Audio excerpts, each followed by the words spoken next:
News 29 Maharashtra. News 29 Maharashtra, तुमच्या आवाजाची, तुमच्या हक्काची बातमी. महावितरणाच्या हलगर्जीपणामुळे शेतकऱ्यांचा 5 एकर मका खाक. किनवट तालुक्यातील मलकजाम येथील दुर्दैवी घटना.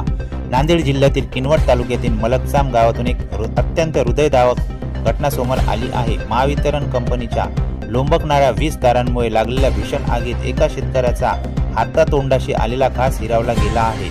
20 तारांमध्ये झालेल्या शॉर्ट सर्किटमुळे शेतातील उभ्या मक्याच्या पिकाला आग लागली आहे. पाहता पाहता तब्बल 5 एकर मक्का जळून खाक झाला.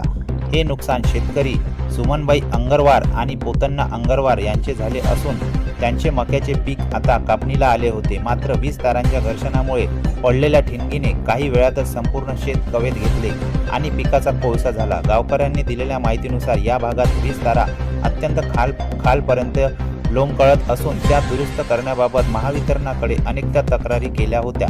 मात्र प्रशासनाने या तक्रारीकडे सातत्याने दुर्लक्ष केल्याचा आरोप आता गावकरी करत आहे. प्रशासनाच्या या निष्काळजीपणामुळे मेहनतीने फुलवलेले पीक डोळ्यात देखत जळताना पाहून शेतकरी कुटुंबावर दुःखाचा डोंगर कोसळला आहे. आता सरकारने आणि प्रशासनाने या घटनेचा तात्काळ पंचनामा करून पीडित शेतकऱ्याला योग्य ते नुकसान भरपाई द्यावी अशी मागणी मलकजाम येथील नागरिकांकडून केली जात आहे.